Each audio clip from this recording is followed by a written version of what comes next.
Tapos na nga natin i-bapping ang mga outer fairings nitong Aerox version 2. Kaya ngayon, bubuuin na natin siya. Pero bago ang lahat, nasira nga pala itong center stand natin. Kaya papalitan na natin siya ng bago. Ito nga pala na ipapalit natin guys, bagong center stand na. Ang unang first step nga pala sa pagtatanggal ng center stand ay aalisin muna natin tong tambutso niya. Pagkatapos natin tanggalin ng pipe, ay isusunod na natin tong center stand shafting para mahugot na natin agad nung center stand. Need lang din natin tong kunin nung rubber na to para ilalagay natin sa bago. Ibalik lang natin yung spring, tas ayun na. Tapos na, ganun lang kadali magpalit ng center stand. Sa pagkakabit ng inner ay nagsisimula ako sa part na to. Aayusin ko muna ng mga wirings para dire-diretso na tayo. Tapos isusunod ko na tong part ng inner na to, yung sa may bandang gas tank. Tapos punasan muna natin kasi nga nagbabagyuhan na. Kabit muna natin tong panlock ng gas tank niya. Tapos ilagay natin dito at i-fit ang goma. Yung goma na to guys, importante to para to sa napapasobrang gasolina na natatapon pag nagpaparga tayo. Next is nilagay ko muna tong U-box niya para may kapitan ng inner sa gitna. Tapos inayos ko na rin ang mga wirings niya na malapit dito sa battery. Isinunod ko na rin to sa may footrest niya guys. Ang kailangan kasi buo na tong footboard bago niya isalpak para fit na fit talaga siya. Pag inisa-isa nyo kasi may mga tornilyohan kayong hindi mailalagay. Kaya may alog siya at hindi siya fit. Matatry ko na rin itong na-order ko sa online na Universal Auto Fastener Clip na pwedeng magamit sa motor nyo at sa mga sasakyan. Isang set na itong binili ko at magkakaiba ng size. Tapos meron na rin siyang kasamang tool na patanggal ng mga fairings. Day 2. Kinabukasan guys, ito namang harap ang bubuuin natin. Sisimulan nga natin dito sa front cover niya. I-fit lang natin ang mga clip at i-screw na natin ang mga kailangan i-screw. Isunod na natin itong headlight niya at idikit natin ang front cowling na ginawa natin kanina. I-screw lang natin guys at tapos na. Nabuo na natin ang headlight AC niya. Ikabit na natin to at testingin muna natin ang mga wirings niya para malaman natin kung may hindi gumagana at maayos natin bago mabuo.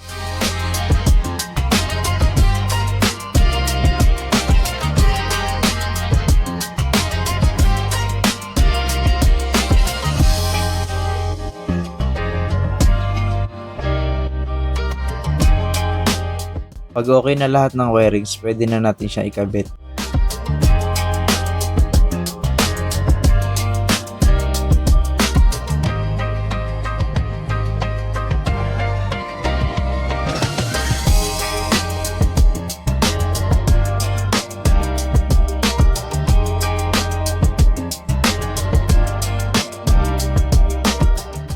So itong sa front panel guys, madali lang siya ikabit.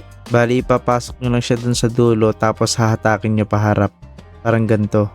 So yan ang pinakamadaling ikabit dito sa binubuo natin. So isusunod na natin sa next video nung leg shield niya at sa likod na fairings guys. So yan lang muna for today's video. Follow me para sa mga susunod na content. Salamat sa panonood.